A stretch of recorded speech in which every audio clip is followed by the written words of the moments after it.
Bueno, pues les recordamos que estamos a través de radio en Qué Buena 92.1 FM. Estamos también en vivo y en directo a través del canal regional 104 de Claro Mundovisión Televisión. Y estamos en redes sociales para Dos Quebradas, Pereira, Colombia y el mundo. Y nuestro invitado a esta hora es el doctor Juan Manuel Galán Pachón, aspirante a la presidencia de la República. Doctor Juan Manuel, bienvenido, muy buenos días, ¿cómo está? Muy buenos días, muchas gracias. Es un gusto estar con ustedes. Un saludo muy especial a todos los oyentes. Bueno, el doctor Juan Manuel Galán Pachón, pues estudió Ciencias Políticas en el Instituto de Estudios Políticos de París. Es magíster en Política Internacional de la Escuela de Altos Estudios Internacionales de París. Hizo una maestría en Relaciones Internacionales y Seguridad en la Universidad de Georgetown en Washington. Y es nuestro invitado a esta hora y está también pues el director del informativo del Eje Cafetero, el doctor Germán Aguirre Muñoz. Con los muy buenos días para nuestro invitado a esta hora de la mañana, el doctor Juan Manuel Galán Pachón, hijo del inmolado líder político del nuevo liberalismo, Luis Carlos Galán Sarmiento. Doctor Galán, me encanta mucho saludarlo. ¿Usted cómo ha estado? Lo mismo, Germán, es un gusto saludarlo y retomar contacto después de todos esos años que compartimos en el Senado de la República, trabajando varias iniciativas y varios proyectos de control político. Sí, señor, vaya sí. Tuvimos un trabajo bastante arduo en el liberalismo y pude observar su forma de hacer la política, pude también conocerle como persona, como amigo, y sin duda un digno heredero de Luis Carlos Galán Sarmiento. Una persona que ha luchado por el legado de su señor padre, que ha luchado también porque se esclarezca la muerte de su papá, un líder nacional, un hombre que le pertenecía, si bien es cierto a ustedes como familia, pero también a todo el pueblo colombiano. Y quiero preguntarle eso. Hoy, después de todo lo que se ha vivido, después de haber sido declarado un delito de lesa humanidad, todavía ustedes siguen intranquilos, todavía hay personas que no se sabe participaron del hecho, o ustedes tienen eso absolutamente claro, quiénes fueron los que estuvieron detrás de la muerte de Luis Carlos Galán. Pues, Germán, nosotros tenemos claros los 4 grandes componentes que estuvieron detrás del complot para asesinar a Luis Carlos Galán hace 31 años. El primer componente es el narcotráfico, representado tanto en el cartel de Medellín como en el cartel de Cali. El segundo componente es la autoría material en cabeza de los paramilitares del Magdalena Medio de Puerto Boyacá, específicamente el grupo de Henry Pérez, que fue entrenado por Jair Klein, mercenarios extranjeros financiados por ganaderos de la zona, pero también financiados por Gonzalo Rodríguez Gacha, alias el mexicano, y con la anuencia y la complicidad activa o pasiva de algunas de las autoridades de la zona, como miembros del batallón Bárbula de Puerto Boyacá. El tercer componente es el político, donde ya hay una persona condenada, Alberto Santofimio Botero, y donde otros políticos pues también tuvieron participación. Eso es objeto en este momento de investigación por parte de la Fiscalía, por parte de la Justicia, y esperamos que tengamos decisiones también muy pronto en ese frente político. Y el cuarto son los organismos de seguridad del Estado, donde ya fue condenado el general Maza Márquez como director del DAS y director de la policía por su coautoría, por haber infiltrado, saboteado el esquema de seguridad de mi padre, pero también por haber desviado la investigación a inculpar a personas inocentes como Judy Sasbun, que pasaron más de 4 años en la cárcel sin tener nada que ver con el homicidio, el magnicidio de mi padre Luis Carlos Galán. También el teniente Carlos Humberto Flores Franco, del B2 de Inteligencia Militar, que fue la persona que se expidió carnet de inteligencia militar a los asesinos en Suacha, a los que llevaban sombrero blanco y portaban pancartas, que fueron los que terminaron disparándole y que hacían parte de ese grupo paramilitar de Henry Pérez, y alrededor de 5 generales de la Policía Nacional que tuvieron que ver, que han sido llamados a responder. 2 de ellos han sido llamados a juicio en estos últimos días. El general Peláez Carmona, que era director de la DIJÍN en esa época y que tenía facultades de policía judicial, y que perpetró el operativo que dio con la captura de este grupo de personas inocentes que participó activamente en la desviación de la investigación y que tenían además vínculos con el cartel de Cali. Lo mismo pasó con el general Argemiro Serna, que era el segundo comandante de la policía de Cundinamarca y tenía bajo su responsabilidad la seguridad del operativo en Soacha ese día, y que dio órdenes para retirar un escuadrón antiguerrilla que se encontraba apostado de la policía en Soacha y que le iba a prestar seguridad a la manifestación. También otro detective del DAS, alias La Bruja, que tuvo que ver también en el magnicidio. Entonces, nosotros pues creemos que ha habido unos avances muy importantes. Lo que se ha logrado, yo creo que no hay país en el mundo que haya logrado alrededor de un magnicidio lo que ha logrado la justicia colombiana en medio de sus defectos, de sus carencias, de sus debilidades. Ha logrado decisiones para poner a los responsables ante la justicia por el crimen de Luis Carlos Galán, pero nosotros esperamos sobre todo como familia que esto abra un camino para que millones de víctimas en Colombia que no han tenido justicia, que no han tenido respuesta en materia de verdad, de reparación, de garantías de no repetición, la puedan tener. Y yo creo que esto ha abierto ese camino. Le tengo que hacer, Germán, un reconocimiento público a los fiscales y a los procuradores que han llevado en la cotidianidad el caso de la investigación de Luis Carlos Galán y que han logrado estos avances. Sin ellos, sin su valentía, sin su compromiso, sin su trabajo, sin arriesgar su seguridad personal y familiar, no habríamos avanzado en esta investigación ni habríamos logrado los resultados que se han obtenido. Le pregunta, doctor Galán, nuestro compañero Fermín Torreglosa. Con el saludo cordial. Toda esta confabulación, ¿ustedes cómo la asumen? El tema por las posturas de su papá frente al narcotráfico de ese momento, ¿o fue un tema netamente político para quitarlo del camino y obviamente utilizaron todas estas frentes y unidades y organizaciones, las cuales usted acaba de mencionar, desde el Estado a través del DAS, los paramilitares y obviamente Pablo Escobar? Pues las posturas, sin lugar a dudas, férreas, contundentes frente a estructuras criminales ligadas al narcotráfico, que tienen que ver con la política, que tienen que ver con los paramilitares que se convirtieron en el brazo armado de los narcotraficantes, y con miembros de los organismos de seguridad del Estado, que también hacían parte de esas nóminas del cartel de Medellín, del cartel de Cali, que estaban con nexos muy cercanos al paramilitarismo en Colombia. Pues esas estructuras criminales que Luis Carlos Galán denunció, que defendió la extradición además, pues esas estructuras criminales, por supuesto, Luis Carlos Galán era una gran amenaza porque logró tener opción de poder.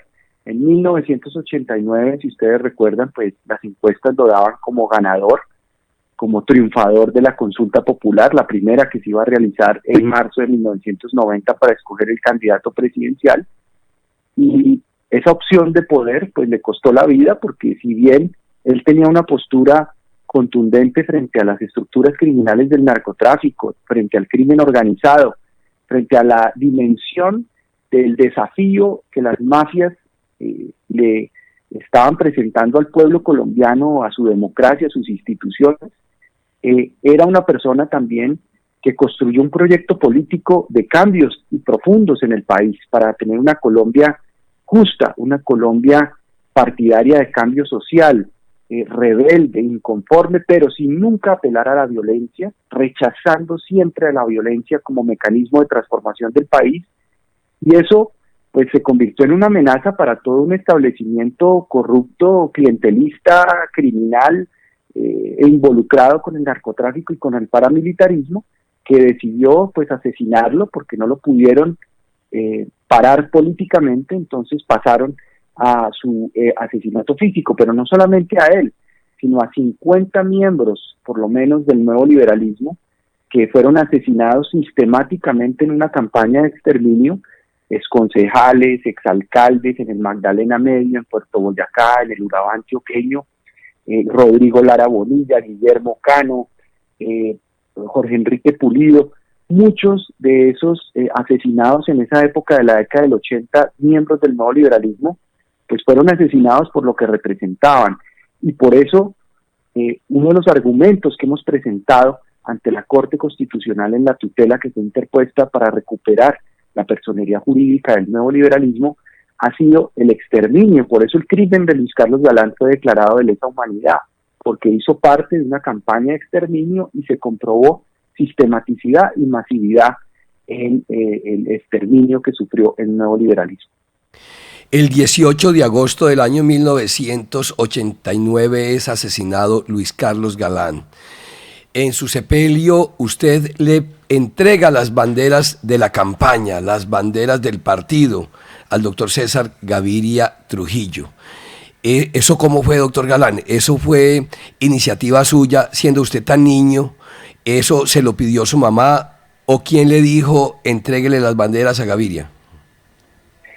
Pues, Germán, eso fue un acto mío, espontáneo, y fue un acto por el cual solamente yo puedo responder.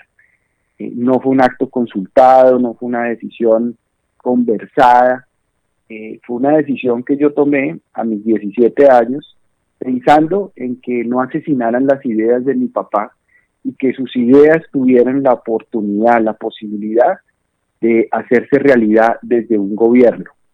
Esa fue mi principal motivación, mi principal motor para tomar esa decisión, de la cual pues solo yo soy responsable. La relación con el expresidente Gaviria, ¿cómo ha sido? Pues en el tiempo que estuve con usted en el Senado siempre lo vi muy cercano al expresidente Gaviria. Es decir, el mimado de Gaviria, tanto así que llegó un momento determinado, ustedes recordarán, en que lo puso a usted a encabezar la lista y no al doctor Horacio Serpa Uribe, lo que obviamente causó en el doctor Serpa un gran enojo. Hoy, ¿cómo es su relación con el expresidente Gaviria cuando usted está en el camino con sus hermanos de recuperar la personería jurídica del nuevo liberalismo? Pues nosotros hemos decidido emprender un camino distinto. Mi hermano, pues Germán, como usted sabe, en Cambio Radical también decidió marginarse ante las decisiones que tomó Cambio Radical de apoyar al candidato uribista en segunda vuelta. Nosotros en este momento lo que queremos es mirar hacia el futuro, queremos realmente trabajar en construir una nueva opción política para Colombia desde el nuevo liberalismo que represente a toda una serie de personas que hoy se sienten marginadas y que son las que están en la calle manifestando y reclamando derechos, visibilidad, reconocimiento, respeto. Queremos representar en el nuevo liberalismo, por ejemplo, a los campesinos, a los jóvenes, a las mujeres, a los indígenas, a las víctimas, a la población LGBTI, a toda esta población colombiana que ha estado excluida y que vio una esperanza en el nuevo liberalismo, vio una esperanza en Luis Carlos Galán, que le fue arrebatada por la violencia. Entonces queremos trabajar realmente en que el nuevo liberalismo, inspirado en las ideas históricas liberales, las causas que ha defendido el liberalismo históricamente, pueda darle cabida y representación a todos esos sectores marginados. Nos parece de la mayor importancia construir esa propuesta desde el centro y darle al centro una identidad liberal, rechazar las visiones extremas que pretenden infundir miedo, infundir odio, agresividad, violencia a nuestro país, desestabilizarlo para sus fines particulares. Yo creo que los liderazgos caudillistas, los liderazgos mesiánicos se agotaron en Colombia, ya son obsoletos.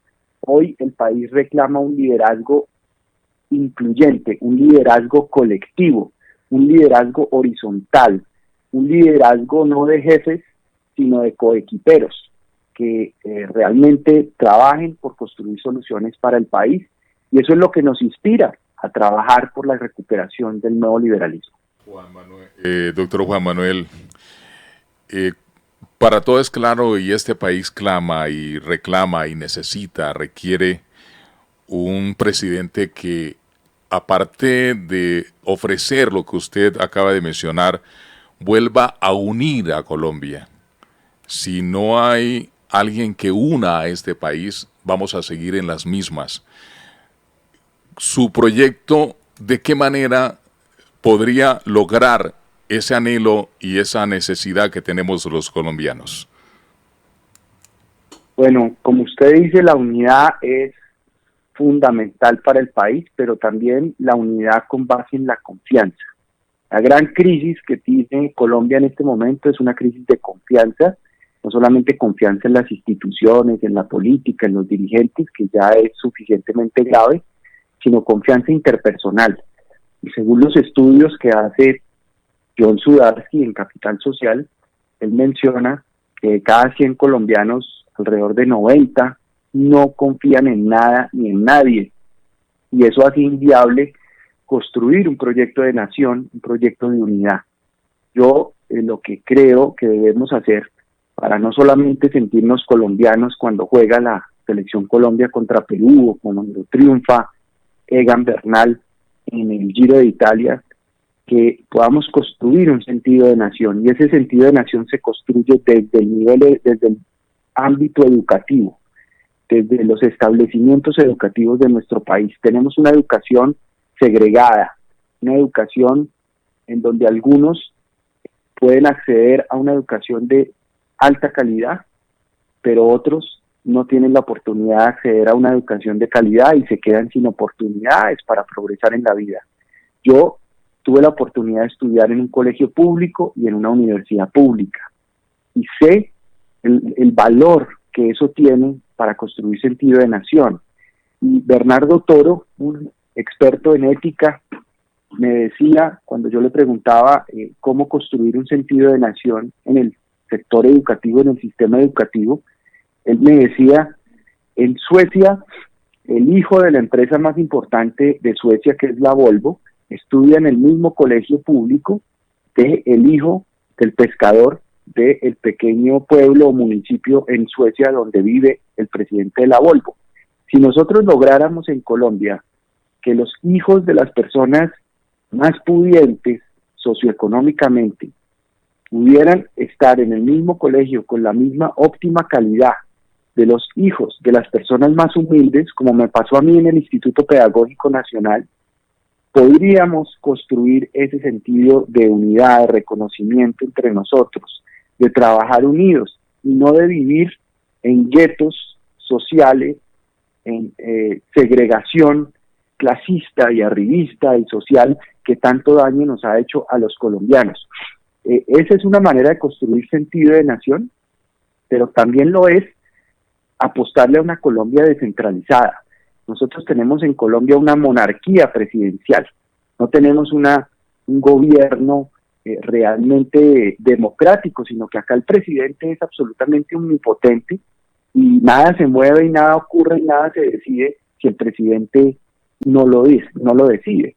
Necesitamos construir una Colombia de regiones. Yo fui ponente de la ley de regiones en el Congreso. Se ha constituido ya la región administrativa de planificación del eje cafetero entre los 3 departamentos, pero también está la Caribe, la Pacífica, la Central, la de la Orinoquía, que está constituyendo, la de los Santanderes, la del Sur, y lo importante es que le apostemos de nuevo en serio a la descentralización en Colombia, transfiriendo recursos, competencias, poder de decisión, y no ese asfixiante centralismo bogotano presidencialista monárquico que todo lo define y todo lo decide. Las regiones hay que empoderarlas, hay que darle a los territorios y a las comunidades capacidad de inversión, capacidad de decisión, ser dueños reales de su destino. De esa manera, creo yo también, vamos a poder construir un sentido de nación, de unidad del país, pero también, por supuesto, hay que hacer una serie de reformas que hemos venido posponiendo a lo largo de las décadas.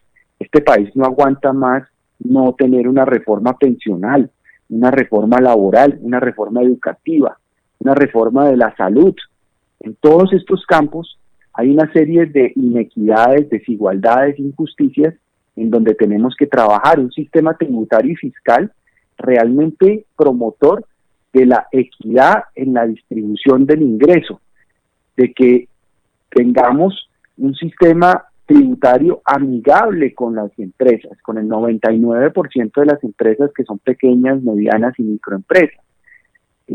Todas esas reformas las podemos hacer y las podemos construir y trabajar a través de diálogo, sin violencia, con concertación, escuchando a todos los sectores y cumpliendo los acuerdos, porque la confianza en Colombia se ha perdido por el incumplimiento de los acuerdos, empezando por el acuerdo de paz que se ha incumplido por parte de este gobierno, y de ahí para atrás los acuerdos que se han tenido para levantar movilizaciones sociales, paros en la historia nacional, que sean sistemáticamente incumplidos por parte del Estado, y eso es lo que tiene a la gente desconfiada, con rabia, con indignación, frustrada políticamente, y creo yo que esos son los frentes de trabajo que debemos lograr para construir la unidad nacional.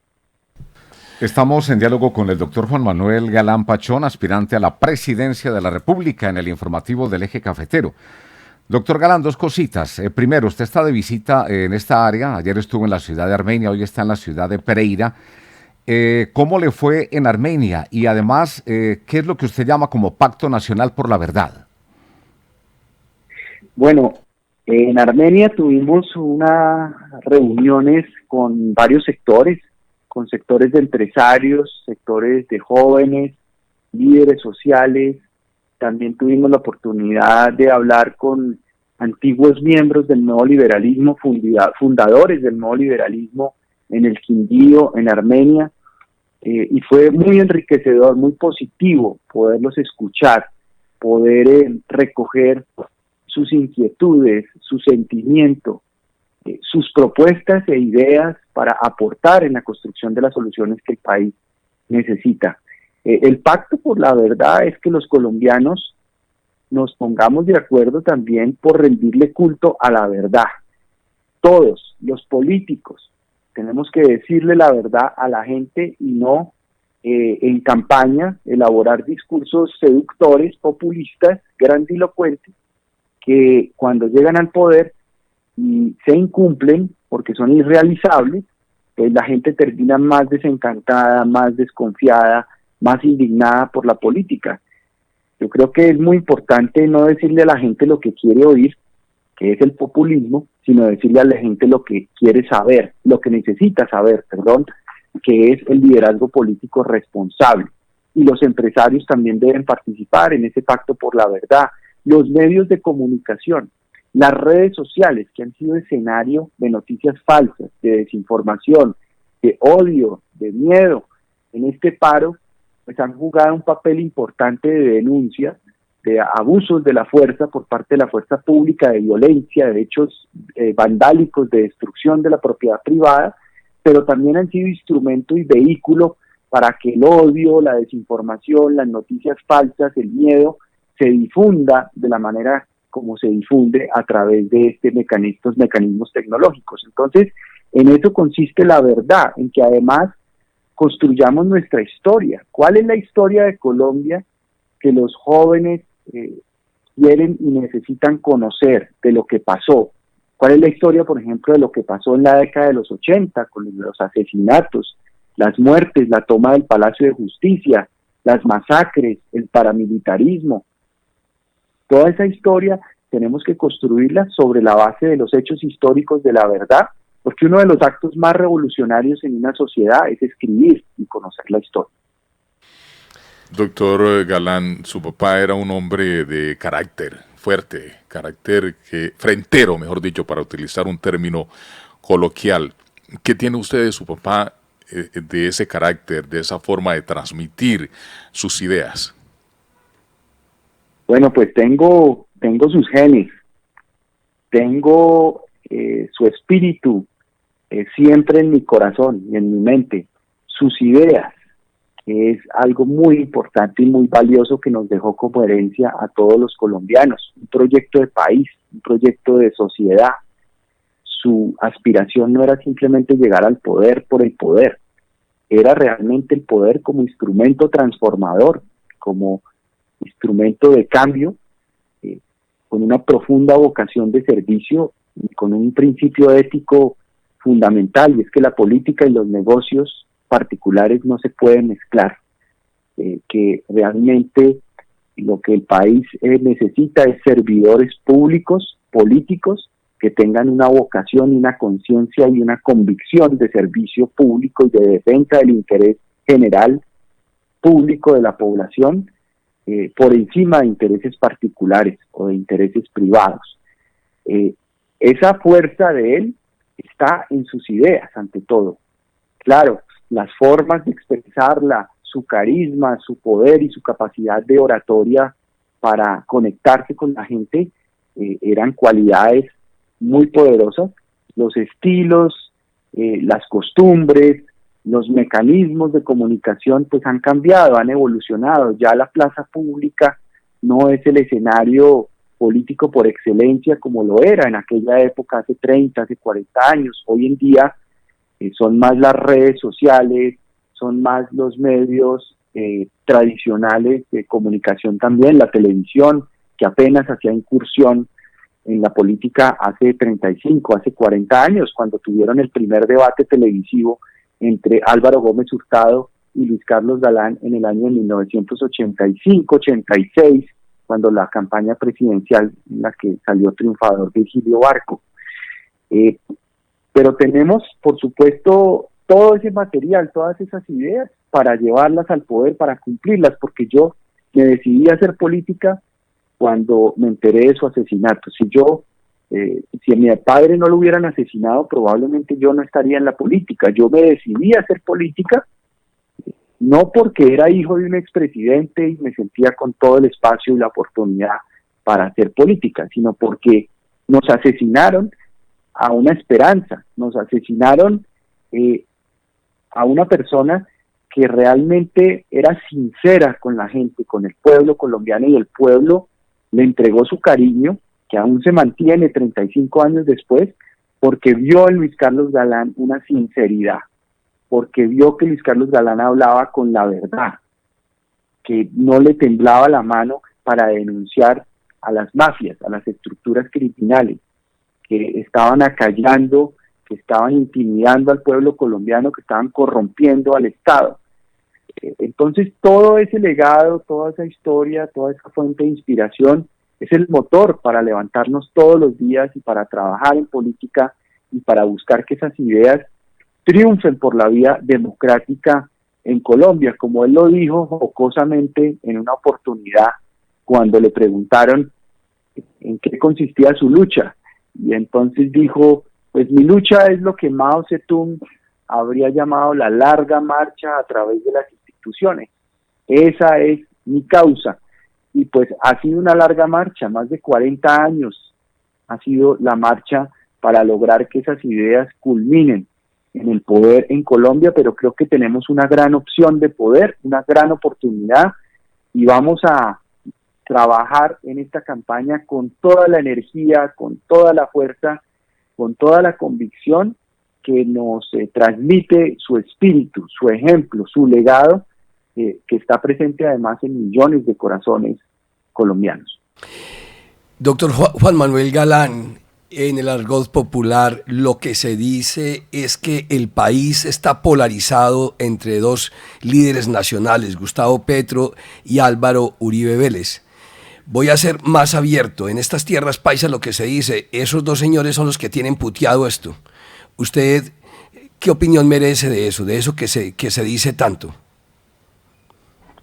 Pues yo creo que ambos extremos representan una Colombia del pasado, una Colombia obsoleta, un liderazgo político caduco. Ese es el liderazgo que rinde culto a una personalidad, a un caudillo, a un mesías, que le hace creer a la gente que la solución es él y que simplemente va a llegar al poder y con una varita mágica nos va a tocar a todos y vamos a transformar por arte de magia o como un milagro nuestra realidad. Pero además son muy parecidos ambos extremos, se parecen más de lo que la gente cree. Claro, el discurso es distinto, pero los métodos, las maneras, el infundirle miedo a la gente, el infundirle odio, resentimiento, rechazo, descalificación de cualquiera que piense distinto, es en lo que son iguales y se parecen. Nosotros queremos representar algo diferente, un liderazgo colectivo, un liderazgo horizontal, un liderazgo que le diga a la gente la verdad y no lo que la gente quiere oír, que ya tocamos ese punto, en donde podamos, a través de ese liderazgo, hacerle entender a mucha gente que la solución no viene de afuera, de un gobierno, de una persona, sino que viene de todos nosotros. Si cada uno reconoce lo que tiene que hacer para cambiar a Colombia, para contribuir a la transformación de Colombia, pues vamos a lograr el objetivo, pero eso no lo va a lograr una persona, ni un gobierno, y menos en 4 años. La transformación de Colombia requiere de procesos, y esos son procesos que toman tiempo. Y hay que decirle a la verdad a la gente para que la gente adquiera plena conciencia de sus derechos, de sus deberes, sea ciudadanos críticos, analíticos, y no se dejen seducir por esos discursos y esos cantos de sirena de los extremos, cargados de populismo, que lo que terminan es generando más frustración, más rabia, más incredulidad, más desconfianza en la gente. Y el centro, donde queremos abrir este espacio de representación a través del nuevo liberalismo y de la coalición de la esperanza, es el mejor ubicado para construir puentes. Colombia necesita construir puentes entre contrarios.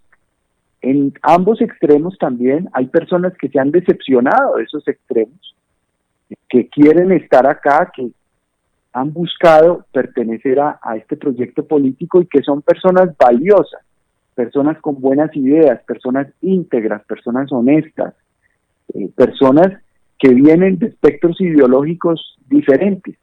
Pero así veo yo la polarización en Colombia y creo que de eso los colombianos tenemos que ser plenamente conscientes y actuar con mucha responsabilidad, porque está en juego el futuro de nuestro país y cuál es el rumbo que queremos que nuestro país definitivamente tome en los próximos 4 años y en las próximas elecciones que serán absolutamente cruciales.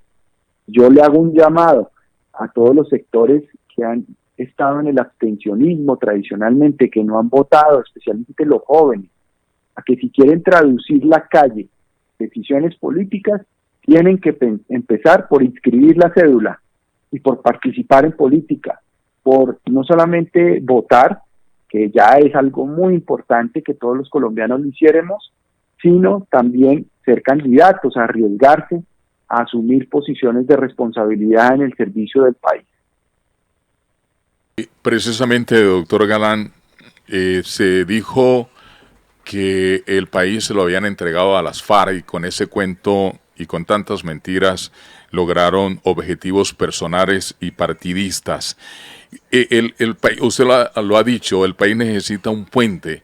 El puente Juan Manuel Galán Pachón, ¿cómo sería para unir los dos extremos? Y reitero a mi pregunta y a mi inquietud que tengo como colombiano, más que como periodista, es como colombiano, la necesidad que tenemos para unir a este país, para quitarle las dos Colombias, una que tiene Petro y otra que tiene... Para despolarizar, Fermín, despolarizar otra esto. Que tiene Uribe. Y la otra pregunta es, usted siendo presidente, Juan Manuel Galán, presidente, ¿cómo asumiría la estrategia para detener este paro que tiene a Colombia desangrándose no solamente en lo físico, sino también en la parte económica? Bueno, yo creo que los puentes los debemos hacer construyendo un diálogo, pero de buena fe en Colombia, no como una estrategia para ganar tiempo o para descalificar y debilitar al contrario, sino un diálogo realmente sincero entre los sectores, especialmente los sectores marginados y excluidos del proceso político nacional y de la toma de decisiones en nuestro país. Recoger también y hacer el mejor equipo de personas para gobernar a Colombia.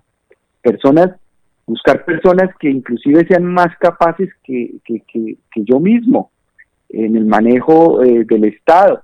Es decir, uno tiene que rodearse de gente que sea inclusive mejor que uno, y no gente mediocre o gente que no tiene la capacidad o la representación política para construir un gobierno que logre las soluciones urgentes que necesita el país, pero que inspire credibilidad, respeto, autoridad por la legitimidad y no autoridad por el abuso de la fuerza, como cree este gobierno se inspira autoridad. Ahora bien, creo que tenemos el gran desafío de construir esos puentes a través de cumplir también los acuerdos, de cumplir el proceso de paz, de que los acuerdos del proceso de paz los rescatemos de este gobierno que los quiso hacer trizas para de nuevo ponerlos en la agenda pública y cumplirle no a las FARC, sino cumplirle a la Colombia campesina y rural, que espera que el punto 1 del acuerdo, el punto agrario, rural, del desarrollo rural integral, de la tenencia, el uso, la propiedad, la vocación de la tierra cultivable en nuestro país, se transforme como una causa estructural del conflicto y de la guerra en nuestro país. El punto 2 de la participación política, tenemos que hacer una reforma política real, que apunte a uno de los problemas medulares de la política colombiana, que es el tema de la financiación de la política. Si nosotros no resolvemos el problema de cómo se financian las campañas, de cómo se financian los partidos, de cómo hay una relación perversa entre contratistas que financian campañas de políticos para esperar que ese político llegue al poder y devuelva en contratación la plata que puso el contratista, o los dineros del narcotráfico que también circulan en las campañas. Si no resolvemos ese tema de la financiación, no vamos a poder avanzar en el desarrollo político del país. Ahora, frente al paro, mi postura sería respeto por la movilización social, respeto por los ciudadanos que están en la calle reclamando sus derechos, reconocimiento, empatía, diálogo sincero, honesto, franco con ellos, construcción de acuerdos, donde todos asumamos responsabilidades, una responsabilidad individual y una responsabilidad colectiva, y por supuesto el gobierno, que es el que tiene el poder, cumpla los acuerdos, cumpla su palabra, honre los acuerdos, honre los pactos. Es la única manera de que recuperemos confianza y ponernos a trabajar todos.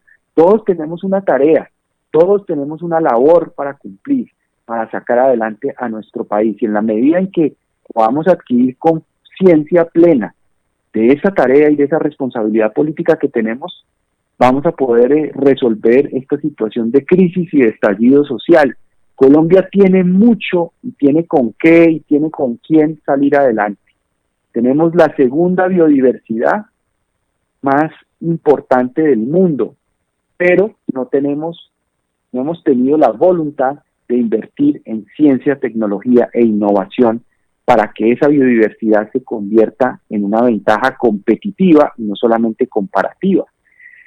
Estamos invirtiendo el 0.2% del Producto Interno Bruto en ciencia, tecnología e innovación, cuando deberíamos estar por encima del 2-3%, donde haya una alianza entre academia, empresa, Estado, para apostarle a la ciencia, a la tecnología, a la innovación. Tenemos el presupuesto hoy que tenía Colciencias hace 11 años para ciencia, tecnología e innovación.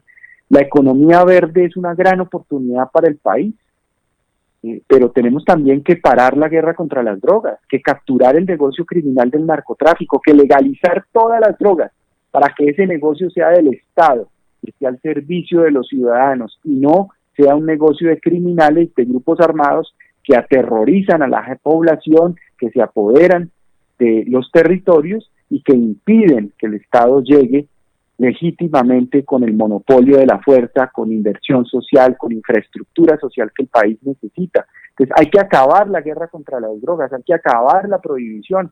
50 años de guerra contra las drogas y de prohibición y de narcotráfico son suficientes en víctimas, en masacres, en corrupción. Es necesario darle un giro a esa política y en mi gobierno yo haría todos los esfuerzos por darle ese giro a la política hacia una regulación de todas las sustancias para acabar el negocio criminal del narcotráfico y liberar a regiones sometidas como lo está la región pacífica colombiana por el narcotráfico y por el crimen organizado, y por las bandas delincuenciales, y por los grupos armados ilegales.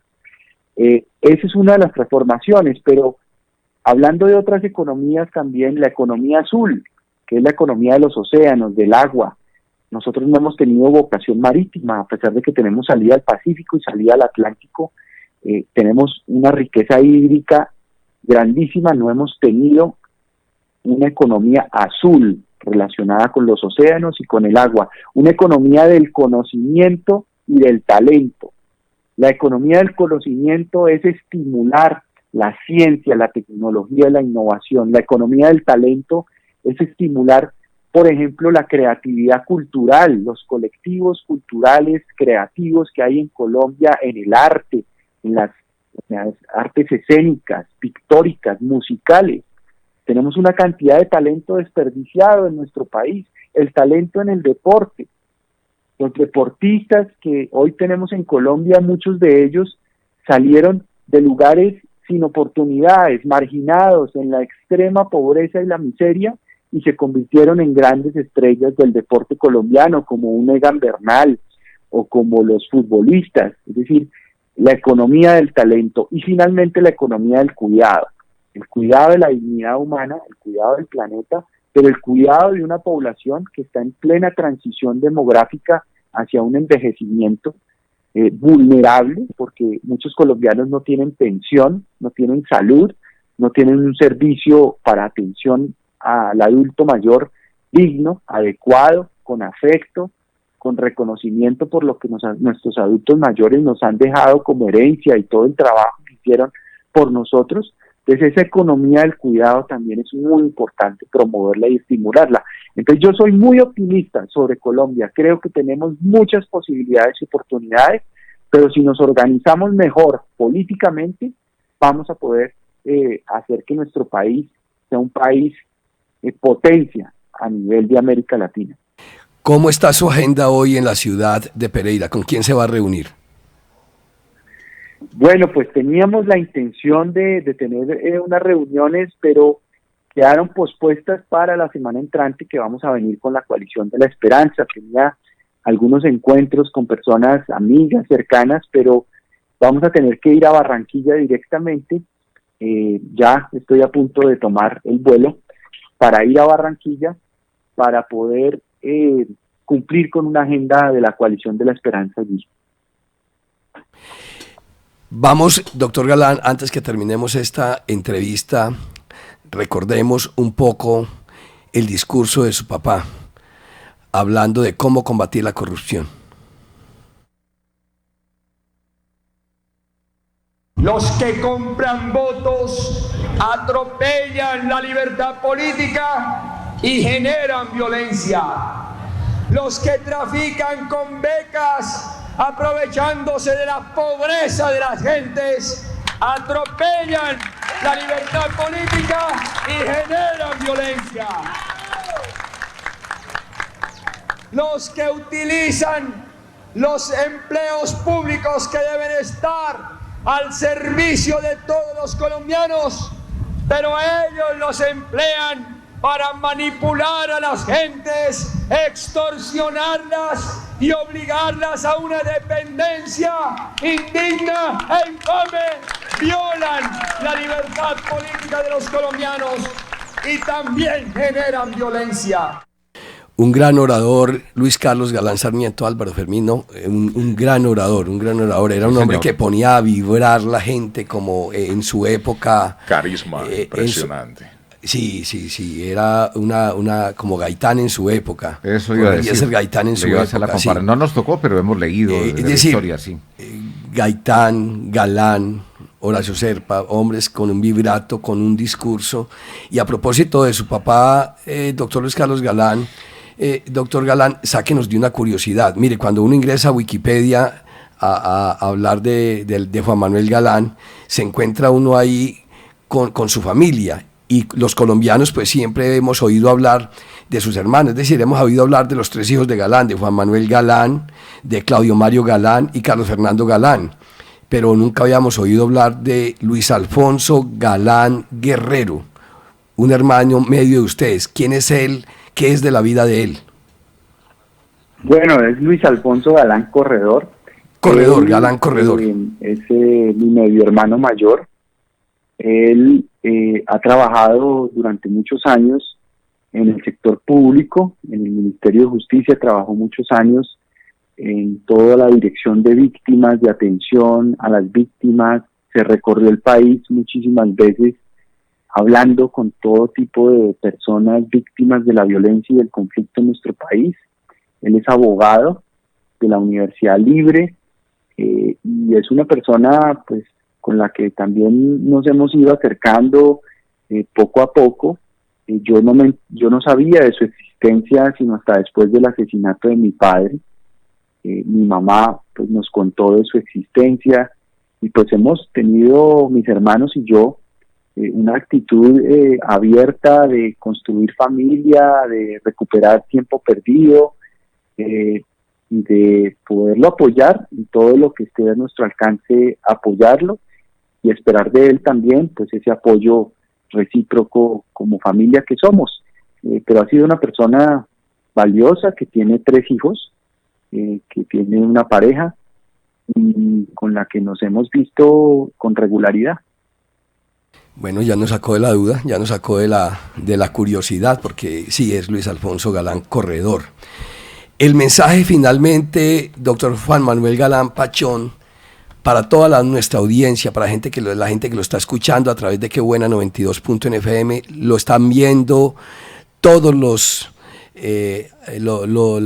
seguidores de Claro, del canal de Claro, para todo el eje cafetero, Caldas, Quindío, Risaralda, el norte del Valle, Mundovisión, Televisión, el mensaje que usted le quiere entregar a toda nuestra audiencia sobre este proyecto de país que usted nos acaba de comentar, sobre la visión que tiene de cómo salir adelante del conflicto, del lío en que nos encontramos, en el limbo estamos en muchas cosas en este país, pero la gente quiere una salida, la gente quiere una esperanza, la gente quiere que esta polarización que está viviendo el país no nos haga más daño, que estos paros, estos bloqueos, estas contradicciones, estos actos de vandalismo están acabando. Mire, venimos de una pandemia, estamos en una pandemia, nos ha llevado a muchos a una quiebra económica, a un debilitamiento económico, y este tema de los bloqueos pues nos está sacando del ring definitivamente. Pues Germán, el mensaje final para mí es un mensaje optimista, de esperanza, es un mensaje de volver a creer. Yo sé que es fácil decirlo, pero es muy difícil hacerlo, pero lo podemos hacer. Y la manera de hacerlo es haciendo en Colombia una revolución electoral, como decía mi padre, para que no haya una revolución violenta. Es decir, que la gente en las urnas, democráticamente, se adueñe de su destino, saque definitivamente del camino a las estructuras mafiosas que se han apoderado de la política, que han malversado los fondos públicos, que se los han robado, que han utilizado los empleos públicos para chantajear a una población empobrecida, a una población que la someten a una dependencia indigna, que también busque erradicar de las costumbres políticas la compra de votos, el clientelismo, la corrupción, y hay personas valiosas, con vocación de servicio, hay personas capaces en nuestro país, muchos talentos que se nos han ido de Colombia, que tenemos que recuperar, porque se han formado en lo más alto nivel de la ciencia, de la tecnología, del conocimiento, que tenemos que lograr que estén acá con nosotros, que contribuyan a que el país salga adelante, a que tengan esa posibilidad, a que se involucren mucho más en la política, en los asuntos públicos. La política, como decían, es muy importante, demasiado importante para dejársela a los políticos. La política debe ser propiedad del pueblo, de la gente, de la ciudadanía, empoderada, consciente de sus derechos, de sus deberes, pero creo firmemente en Colombia, por eso estoy aquí, por eso nací aquí, por eso nacieron mis hijos acá y por eso seguramente terminaré mi vida acá, entregando todo lo que pueda entregar al servicio de que nuestro país cambie y se transforme. Al doctor Juan Manuel Galán Pachón, pues muchas gracias por estar con nosotros acá en el informativo. Hemos estado con él casi por un espacio de 1 hora, nos saltamos el espacio comercial.